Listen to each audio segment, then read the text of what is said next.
ਸਤਿ ਸ਼੍ਰੀ ਅਕਾਲ ਦੋਸਤੋ, channel today Punjab news ਦੇਖ ਰਹੇ ਸਾਰੇ ਹੀ ਸਰੋਤਿਆਂ ਦਾ ਸਵਾਗਤ ਕਰਦੇ ਹਾਂ ਜੀ।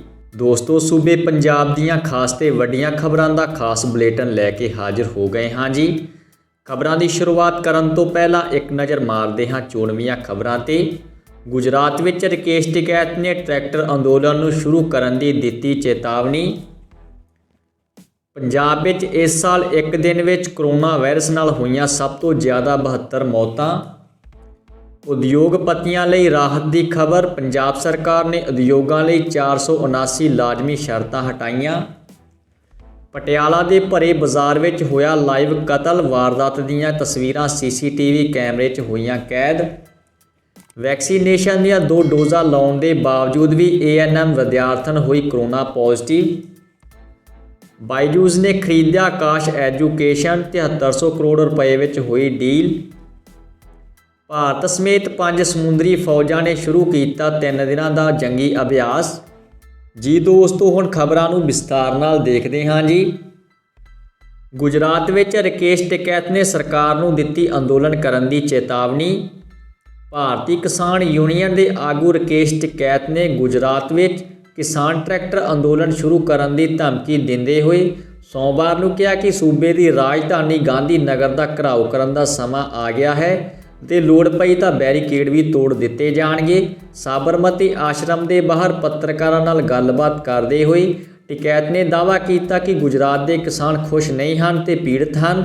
ਕੇਂਦਰ ਸਰਕਾਰ ਦੇ 3 ਖੇਤੀ ਕਾਨੂੰਨਾਂ ਵਿਰੁੱਧ ਸੈਂਕੜੇ ਕਿਸਾਨ ਪਿਛਲੇ ਸਾਲ ਨਵੰਬਰ ਤੋਂ ਦਿੱਲੀ ਦੀਆਂ ਸਰਹੱਦਾਂ ਤੇ ਡੇਰਾ ਲਾਈ ਬੈਠੇ ਹਨ। ਉਹਨਾਂ ਦੀ ਮੰਗ ਹੈ ਕਿ ਸਰਕਾਰ ਇਹਨਾਂ ਕਾਨੂੰਨਾਂ ਨੂੰ ਰੱਦ ਕਰੇ ਤੇ ਘੱਟੋ ਘੱਟ ਸਮਰਥਨ ਮੁੱਲ ਦੀ ਕਾਨੂੰਨੀ ਗਰੰਟੀ ਵੀ ਦਿੱਤੀ ਜਾਵੇ। ਦੋਸਤੋ, ਤੁਹਾਨੂੰ ਦੱਸ ਦਈਏ ਕਿ ਰਕੇਸ਼ ਟਿਕੈਤ 3 ਖੇਤੀ ਕਾਨੂੰਨਾਂ ਦੇ ਵਿਰੋਧ ਪ੍ਰਚਾਰ ਕਰਨ ਲਈ ਐਤਵਾਰ ਤੋਂ ਗੁਜਰਾਤ ਦੇ 2 ਦਿਨਾਂ ਦੌਰੇ ਤੇ ਹਨ। ਯਾਤਰਾ ਦੇ ਦੂਜੇ ਦਿਨ ਟਿਕੈਤ ਨੇ ਗੁਜਰਾਤ ਦੇ ਸਾਬਕਾ ਮੁੱਖ ਮੰਤਰੀ ਸ਼ੰਕਰ ਸਿੰਘ ਵਘੇਲਾ ਨਾਲ ਸਾਬਰਮਤੀ ਆਸ਼ਰਮ ਵਿੱਚ ਮਹਾਤਮਾ ਗਾਂਧੀ ਨੂੰ ਸ਼ਰਧਾਂਜਲੀ ਵੀ ਦਿੱਤੀ। ਉਹਨਾਂ ਨੇ ਕਿਸਾਨਾਂ ਨੂੰ ਇਕਜੁੱਟ ਹੋ ਕੇ ਸਰਕਾਰ ਦੇ ਵਿਰੋਧ ਪ੍ਰਦਰਸ਼ਨ ਕਰਨ ਦੀ ਅਪੀਲ ਵੀ ਕੀਤੀ ਹੈ। ਪੰਜਾਬ ਵਿੱਚ ਹੋਇਆ ਕਰੋਨਾ ਵਿਸਫੋਟ, ਇਸ ਸਾਲ ਇੱਕ ਦਿਨ ਵਿੱਚ ਕਰੋਨਾ ਨਾਲ ਹੋਈਆਂ ਸਭ ਤੋਂ ਜ਼ਿਆਦਾ 72 ਮੌਤਾਂ। ਪੰਜਾਬ ਵਿੱਚ ਕਰੋਨਾ ਕਾਰਨ ਮੌਤਾਂ ਦੇ ਮਾਮਲਿਆਂ ਵਿੱਚ ਇੱਕ ਵਾਰ ਫਿਰ ਭਾਰੀ ਉਛਾਲ ਦੇਖਣ ਨੂੰ ਮਿਲਿਆ ਹੈ। 24 ਘੰਟਿਆਂ ਵਿੱਚ ਸੂਬੇ ਵਿੱਚ 72 ਲੋਕਾਂ ਦੀ ਕਰੋਨਾ ਦੇ ਕਾਰਨ ਮੌਤ ਹੋ ਚੁੱਕੀ ਹੈ। ਸੂਬੇ ਵਿੱਚ ਕਰੋਨਾ ਦੇ ਨਾਲ ਹੁਣ ਤੱਕ 7155 ਲੋਕਾਂ ਦੀ ਜਾਨ ਚਲੀ ਗਈ।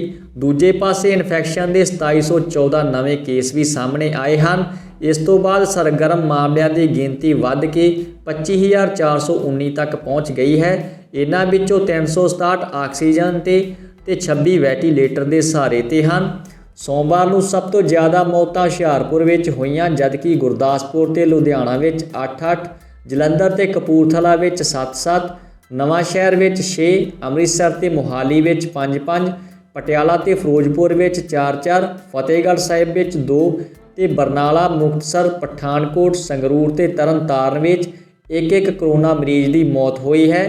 ਇਸੇ ਤਰ੍ਹਾਂ ਮੋਹਾਲੀ ਵਿੱਚ 452, ਲੁਧਿਆਣਾ ਵਿੱਚ 390, ਜਲੰਧਰ ਵਿੱਚ 370, ਅੰਮ੍ਰਿਤਸਰ ਵਿੱਚ 202, ਹੁਸ਼ਿਆਰਪੁਰ ਵਿੱਚ 195, ਪਟਿਆਲਾ ਵਿੱਚ 177, ਕਪੂਰਥਲਾ ਵਿੱਚ 142 ਤੇ ਬਠਿੰਡਾ ਜ਼ਿਲ੍ਹੇ ਵਿੱਚ 112 ਲੋਕਾਂ ਦੀ ਕਰੋਨਾ ਰਿਪੋਰਟ ਵੀ ਪੋਜ਼ਿਟਿਵ ਆ ਚੁੱਕੀ ਹੈ। ਪੰਜਾਬ ਦੇ ਉਦਯੋਗਪਤੀਆਂ ਲਈ ਰਾਹਤ ਦੀ ਖਬਰ, ਪੰਜਾਬ ਸਰਕਾਰ ਨੇ ਉਦਯੋਗਾਂ ਲਈ 479 ਲਾਜ਼ਮੀ ਸ਼ਰਤਾਂ ਕੀਤੀਆਂ ਬੰਦ। ਵਪਾਰ ਤੇ ਉਦਯੋਗ ਨੂੰ ਉਤਸ਼ਾਹਿਤ ਕਰਨ ਦੇ ਨਾਲ ਸੂਬੇ ਵਿੱਚ ਕਾਰੋਬਾਰ ਨੂੰ ਸੁਖਾਲਾ ਬਣਾਉਣ ਦੇ ਯਤਨਾਂ ਨੂੰ ਜਾਰੀ ਰੱਖਦਿਆਂ ਪੰਜਾਬ ਸਰਕਾਰ ਨੇ 479 ਨਿਯਮਾਂ ਤੇ ਸ਼ਰਤਾਂ ਨੂੰ ਹਟਾ ਦਿੱਤਾ ਹੈ, ਜੋ ਪਹਿਲਾਂ ਉਦਯੋਗਪਤੀਆਂ ਲਈ ਵੱਖ-ਵੱਖ ਪ੍ਰਵਾਨਗੀਆਂ ਤੇ ਨਵੀਨੀਕਰਨਾਂ ਲਈ ਲੋੜੀਂਦੀਆਂ ਸਨ। ਮੁੱਖ ਮੰਤਰੀ ਪੰਜਾਬ ਕੈਪਟਨ ਅਮਰਿੰਦਰ ਸਿੰਘ ਦੇ ਦਿਸ਼ਾ ਨਿਰਦੇਸ਼ਾਂ ਹੇਠ ਹਟਾਈਆਂ ਇਹ ਸ਼ਰਤਾਂ ਵੱਖ-ਵੱਖ ਵਿਭਾਗਾਂ ਵੱਲੋਂ ਬਣਾਏ ਨਿਯਮਾਂ ਨੂੰ ਘਟਾਉਣ ਦੇ ਪਹਿਲੇ ਪੜਾਅ ਤਹਿਤ ਰੱਦ ਕੀਤੇ ਜਾਣ ਵਾਲੇ 541 ਪੁਰਾਣੇ ਲਾਜ਼ਮੀ ਨਿਯਮਾਂ ਤੇ ਸ਼ਰਤਾਂ ਦਾ ਹਿੱਸਾ ਹਨ।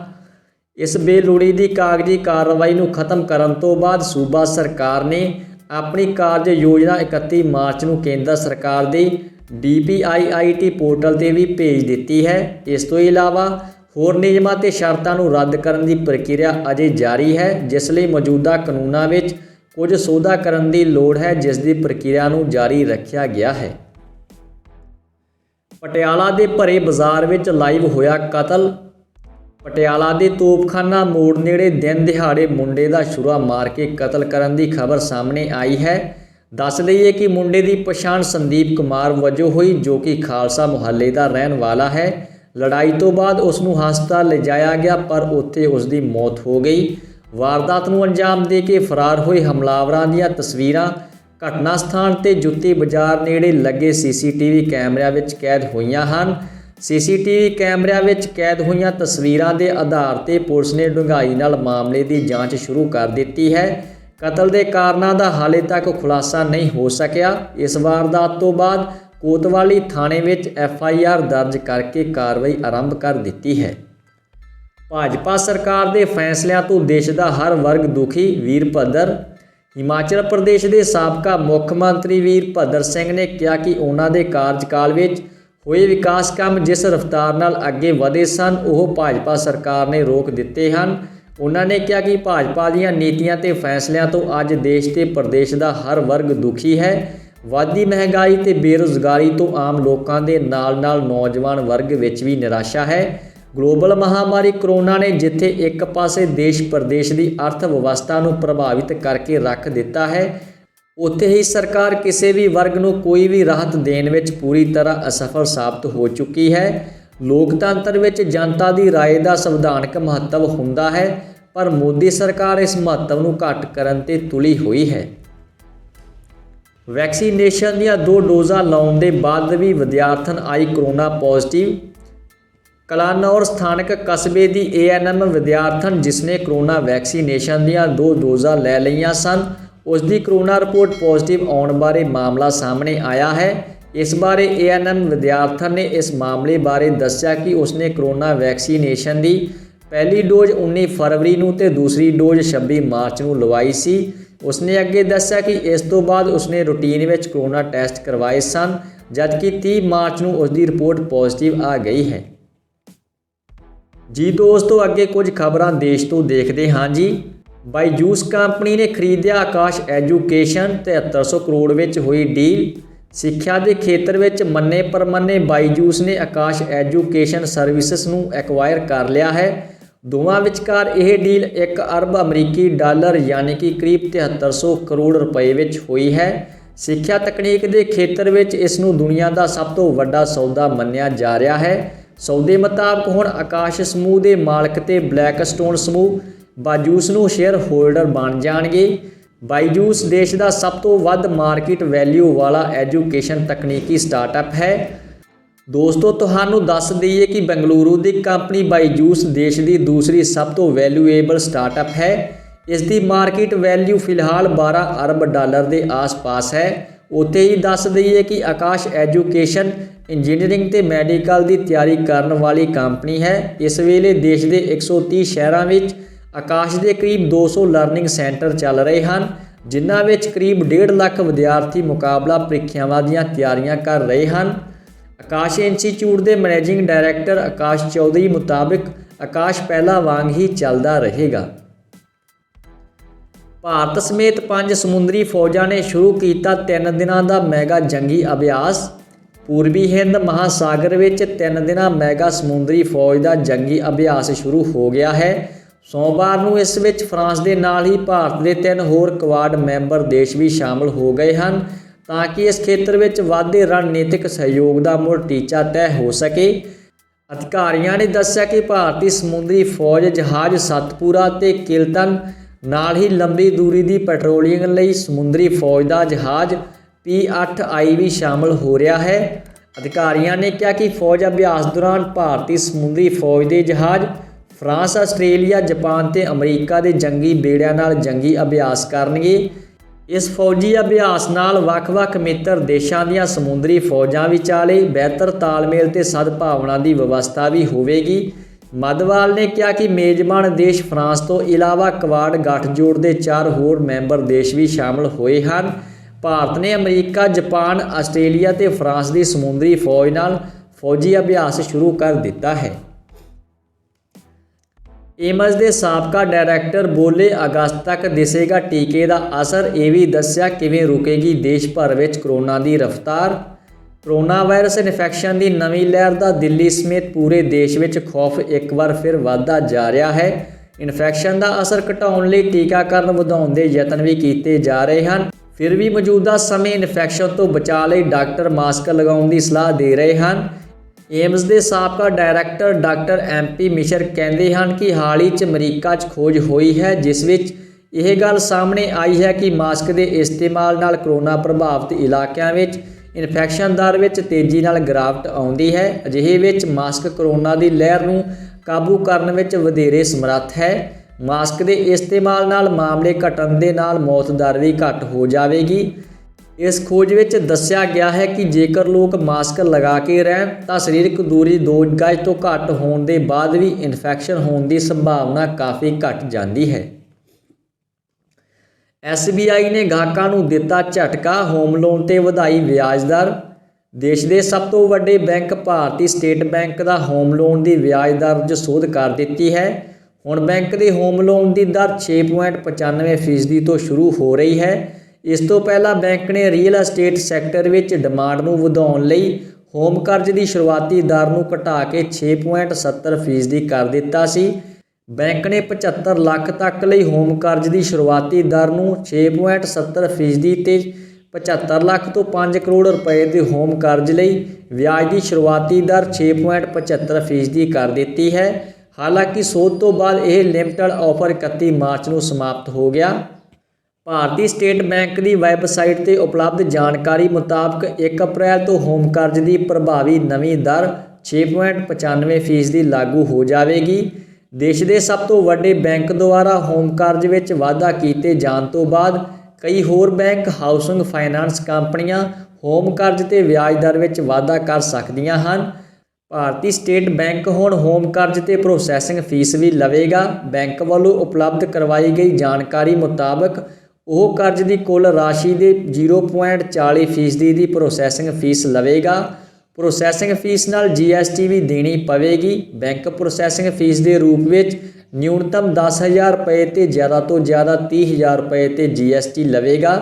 ਪਿਛਲੇ ਮਹੀਨੇ ਤਿਉਹਾਰੀ ਸੀਜ਼ਨ ਨੂੰ ਧਿਆਨ ਵਿੱਚ ਰੱਖਦੇ ਹੋਏ SBI ਨੇ ਹੋਮ ਕਰਜ਼ ਤੇ ਪ੍ਰੋਸੈਸਿੰਗ ਫੀਸ ਵਿੱਚ ਛੋਟ ਜਾਰੀ ਰੱਖੀ ਸੀ।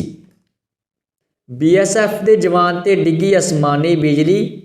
ਪੱਛਮੀ ਬੰਗਾਲ ਦੇ ਸੰਗੂਰ ਵਿੱਚ ਸਰਹੱਦੀ ਸੁਰੱਖਿਆ ਫੋਰਸ ਵਿੱਚ ਤਾਇਨਾਤ ਨਰੇਸ਼ ਠਾਕੁਰ ਅਸਮਾਨੀ ਬਿਜਲੀ ਡਿੱਗਣ ਕਾਰਨ ਸ਼ਹੀਦ ਹੋ ਗਿਆ। ਉੱਥੇ ਹੀ ਇਸ ਹਾਦਸੇ ਦੀ ਸੂਚਨਾ ਮਿਲਦੇ ਹੀ ਕੁੱਲੂ ਵਿੱਚ ਮਾਹੌਲ ਗਮਗੀਨ ਹੋ ਗਿਆ। ਦੱਸ ਦਈਏ ਕਿ ਜਵਾਨ ਨਰੇਸ਼ ਕੁਮਾਰ ਠਾਕੁਰ ਸ਼ਾਮ ਦੇ ਸਮੇਂ ਜਦੋਂ ਡਿਊਟੀ ਤੇ ਤਾਇਨਾਤ ਸੀ ਤਾਂ ਅਚਾਨਕ ਅਸਮਾਨੀ ਬਿਜਲੀ ਡਿੱਗ ਗਈ, ਜਿਸ ਕਾਰਨ ਉਹ ਜ਼ਖਮੀ ਹੋ ਗਿਆ।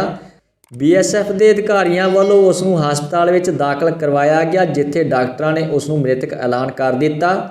ਦੋਸਤੋ, ਤੁਹਾਨੂੰ ਦੱਸ ਦਈਏ ਕਿ ਨਰੇਸ਼ ਯਾਦਵ 2004 ਵਿੱਚ BSF ਵਿੱਚ ਭਰਤੀ ਹੋਇਆ ਸੀ ਤੇ ਉਹ ਆਪਣੇ ਪਿੱਛੇ ਆਪਣੀ ਪਤਨੀ ਤੇ 2 ਬੱਚਿਆਂ ਨੂੰ ਛੱਡ ਗਿਆ ਹੈ। ਇਹ ਕਿਹੋ ਜਿਹਾ ਨਿਯਮ? ਚੀਨ ਦੀਆਂ ਯੂਨੀਵਰਸਿਟੀਆਂ 'ਚ ਪੜ੍ਹਨ ਵਾਲੇ ਭਾਰਤੀਆਂ ਨੂੰ ਚੀਨੀ ਵੈਕਸੀਨ ਲਗਵਾਉਣ ਤੇ ਮਿਲੇਗੀ ਐਂਟਰੀ। ਚੀਨ ਦੀਆਂ ਯੂਨੀਵਰਸਿਟੀਆਂ ਵਿੱਚ ਪੜ੍ਹਾਈ ਕਰ ਰਹੇ ਭਾਰਤੀ ਵਿਦਿਆਰਥੀ ਇੰਨੇ ਦਿਨੀ ਕਾਫੀ ਮੁਸੀਬਤਾਂ ਤੋਂ ਗੁਜ਼ਰ ਰਹੇ ਹਨ। ਚੀਨ ਨੇ ਉੱਥੋਂ ਦੀ ਕੋਰੋਨਾ ਵੈਕਸੀਨ ਲਗਵਾਉਣ ਤੇ ਹੀ ਯੂਨੀਵਰਸਿਟੀਆਂ ਵਿੱਚ ਦਾਖਲੇ ਦੀ ਸ਼ਰਤ ਰੱਖ ਦਿੱਤੀ ਹੈ। ਹਾਲਾਂਕਿ ਭਾਰਤ ਸਰਕਾਰ ਨੇ ਇਸ ਨੂੰ ਖਾਰਜ ਕਰ ਦਿੱਤਾ ਹੈ, ਪਰ ਚੀਨ ਦੇ ਰਵੱਈਏ ਤੋਂ ਭਾਰਤੀ ਵਿਦਿਆਰਥੀਆਂ ਦੀ ਪੜ੍ਹਾਈ ਤੇ ਅਸਰ ਪੈ ਰਿਹਾ ਹੈ। ਆਲਮ ਇਹ ਹੈ ਕਿ ਇਹ ਵਿਦਿਆਰਥੀ ਐਨੇਸਥੀਆ ਸਰਜਰੀ ਵਰਗੇ ਗੰਭੀਰ ਤੇ ਪ੍ਰੈਕਟੀਕਲ ਵਿਸ਼ੇ ਆਨਲਾਈਨ ਪੜ੍ਹਨ ਲਈ ਮਜਬੂਰ ਹੋ ਗਏ ਹਨ। ਚੀਨ 'ਚ ਪੜ੍ਹਾਈ ਕਰ ਰਹੇ ਭਾਰਤੀ ਵਿਦਿਆਰਥੀਆਂ ਦਾ ਕਹਿਣਾ ਹੈ ਕਿ ਉਹ ਡਾਕਟਰ ਦੀ ਡਿਗਰੀ ਤਾਂ ਹਾਸਲ ਕਰ ਲੈਣਗੇ, ਪਰ ਪ੍ਰੈਕਟੀਕਲ ਦੇ ਬਿਨਾਂ ਆਪਰੇਸ਼ਨ ਕਿਵੇਂ ਕਰਨਗੇ। ਦੱਸ ਦਈਏ ਕਿ ਇੰਟਰਨਲ ਮੈਡੀਸਿਨ, ਲੈਬੋਰਟਰੀ, ਰੇਡੀਓਲੋਜੀ, ਡਾਇਗਨੋਸ ਵਰਗੇ ਵਿਸ਼ੇ ਵੀ ਆਨਲਾਈਨ ਪੜ੍ਹਾਏ ਜਾ ਰਹੇ ਹਨ। ਭਾਰਤੀ ਵਿਦਿਆਰਥੀਆਂ ਦਾ ਕਹਿਣਾ ਹੈ ਕਿ ਚੀਨ ਦੇ ਵਿਦਿਅਕ ਅਦਾਰਿਆਂ ਵਿੱਚ ਆਪਣੇ ਦੇਸ਼ ਦੇ ਵਿਦਿਆਰਥੀਆਂ ਨੂੰ ਬੁਲਾਉਣਾ ਸ਼ੁਰੂ ਕਰ ਦਿੱਤਾ ਹੈ, ਜਦਕਿ ਭਾਰਤੀ ਵਿਦਿਆਰਥੀਆਂ ਲਈ ਚੀਨੀ ਵੈਕਸੀਨ ਦੀ ਸ਼ਰਤ ਰੱਖ ਦਿੱਤੀ ਗਈ ਹੈ। ਵੈਕਸੀਨ ਦੇ ਬਾਰੇ ਜ਼ਿਆਦਾ ਜਾਣਕਾਰੀ ਵੀ ਵਿਦਿਆਰਥੀਆਂ ਨੂੰ ਨਹੀਂ ਦਿੱਤੀ ਗਈ। ਉਹਨਾਂ ਨੂੰ ਸੂਚਨਾ ਮਿਲੀ ਹੈ ਕਿ ਉਹ ਚਾਈਨੀਜ਼ ਵੈਕਸੀਨ ਲਗਵਾ ਕੇ ਹੀ ਵਾਪਸ ਪਰਤ ਸਕਦੇ ਹਨ, ਪਰ ਵੈਕਸੀਨ ਦੀ ਕੋਈ ਵੀ ਜ਼ਿਆਦਾ ਡਿਟੇਲ ਨਹੀਂ ਦਿੱਤੀ ਗਈ ਤੇ ਇਹ ਡੋਜ਼ ਕਿਵੇਂ ਤੇ ਕਿੱਥੋਂ ਲੱਗੇਗੀ। ਜੀ ਦੋਸਤੋ, ਅੱਗੇ ਖਬਰ ਆ ਰਹੀ ਹੈ ਮੌਸਮ ਨੂੰ ਲੈ ਕੇ। ਟੁੱਟ ਗਏ ਪਿਛਲੇ ਰਿਕਾਰਡ। 121 ਸਾਲਾਂ 'ਚ ਤੀਸਰਾ ਸਭ ਤੋਂ ਗਰਮ ਮਾਰਚ ਰਿਹਾ ਇਸ ਸਾਲ। ਭਾਰਤੀ ਮੌਸਮ ਵਿਗਿਆਨ ਨੇ ਸੋਮਵਾਰ ਨੂੰ ਦੱਸਿਆ ਕਿ ਵੱਧ ਤੋਂ ਵੱਧ ਤਾਪਮਾਨ ਦੇ ਮਾਸਿਕ ਔਸਤ ਦੇ ਮਾਮਲੇ ਵਿੱਚ ਪਿਛਲੇ 121 ਸਾਲਾਂ ਵਿੱਚ ਇਸ ਸਾਲ ਦਾ ਮਾਰਚ ਤੀਜਾ ਸਭ ਤੋਂ ਗਰਮ ਮਾਰਚ ਰਿਹਾ ਹੈ। ਵਿਭਾਗ ਨੇ ਨਾਲ ਹੀ ਕਿਹਾ ਕਿ 5 ਤੋਂ ਲੈ ਕੇ 9 ਅਪ੍ਰੈਲ ਤੱਕ ਉੱਤਰੀ ਭਾਰਤ ਦੇ ਪਹਾੜੀ ਤੇ ਮੈਦਾਨੀ ਇਲਾਕਿਆਂ ਵਿੱਚ ਚੰਗੀ ਬਾਰਿਸ਼ ਹੋਣ ਦੀ ਸੰਭਾਵਨਾ ਵੀ ਹੈ। ਮੌਸਮ ਵਿਭਾਗ ਦੇ ਅਨੁਸਾਰ ਮਾਰਚ 2021 ਦੌਰਾਨ ਵੱਧ ਤੋਂ ਵੱਧ ਤਾਪਮਾਨ 32.65 ਡਿਗਰੀ ਸੈਲਸੀਅਸ ਦਰਜ ਕੀਤਾ ਗਿਆ, ਜੋ ਕਿ ਪਿਛਲੇ 11 ਸਾਲਾਂ ਵਿੱਚ ਸਭ ਤੋਂ ਗਰਮ ਹੈ ਤੇ 121 ਸਾਲਾਂ ਵਿੱਚ ਤੀਜਾ ਸਭ ਤੋਂ ਗਰਮ ਮਹੀਨਾ ਰਿਹਾ। ਦੱਸ ਦਈਏ ਕਿ ਮਾਰਚ ਵਿੱਚ ਦੇਸ਼ ਦੇ ਕਈ ਹਿੱਸਿਆਂ ਵਿੱਚ ਵੱਧ ਤੋਂ ਵੱਧ ਤਾਪਮਾਨ 40 ਡਿਗਰੀ ਸੈਲਸੀਅਸ ਤੋਂ ਉੱਪਰ ਵੀ ਰਿਕਾਰਡ ਕੀਤਾ ਗਿਆ। ਨਵੇਂ ਬਣੇ ਵੈਸਟਰਨ ਡਿਸਟਰਬੈਂਸ ਕਾਰਨ 6 ਅਪ੍ਰੈਲ ਤੋਂ ਪੱਛਮੀ ਹਿਮਾਲਿਆਈ ਖੇਤਰ ਦੇ ਪ੍ਰਭਾਵਿਤ ਹੋਣ ਦੀ ਸੰਭਾਵਨਾ ਵੀ ਜਤਾਈ ਗਈ ਹੈ। ਇਸ ਦੇ ਅਸਰ ਨਾਲ ਜੰਮੂ ਕਸ਼ਮੀਰ, ਲੱਦਾਖ, ਗਿਲਗਿਤ, ਬਾਲਿਸਤਾਨ ਤੇ ਮੁਜ਼ੱਫਰਾਬਾਦ ਵਿੱਚ 5 ਤੋਂ 7 ਅਪ੍ਰੈਲ ਤੇ ਉੱਤਰਾਖੰਡ ਵਿੱਚ 6 ਤੋਂ 9 ਅਪ੍ਰੈਲ ਦੌਰਾਨ ਮਾਮੂਲੀ ਤੋਂ ਚੰਗੀ ਬਾਰਿਸ਼ ਜਾਂ ਬਰਫ਼ਬਾਰੀ ਹੋਣ ਦੀ ਸੰਭਾਵਨਾ ਵੀ ਜਤਾਈ ਗਈ ਹੈ। ਜੀ ਦੋਸਤੋ, ਸਾਡੇ ਵੱਲੋਂ ਦਿੱਤੀ ਜਾਣਕਾਰੀ ਤੁਹਾਨੂੰ ਕਿੱਦਾਂ ਲੱਗੀ ਕਮੈਂਟ ਬਾਕਸ ਵਿੱਚ ਜ਼ਰੂਰ ਦੱਸਣਾ ਜੀ। ਸੂਬੇ ਪੰਜਾਬ ਤੇ ਦੇਸ਼ ਦੀਆਂ ਹੋਰ ਖਬਰਾਂ ਦੀ ਜਾਣਕਾਰੀ ਲਈ ਚੈਨਲ ਨੂੰ ਸਬਸਕ੍ਰਾਈਬ ਜ਼ਰੂਰ ਕਰ ਲਓ। ਸਾਡੇ ਨਾਲ ਬਣੇ ਰਹਿਣ ਤੇ ਤੁਹਾਡਾ ਬਹੁਤ ਬਹੁਤ ਧੰਨਵਾਦ।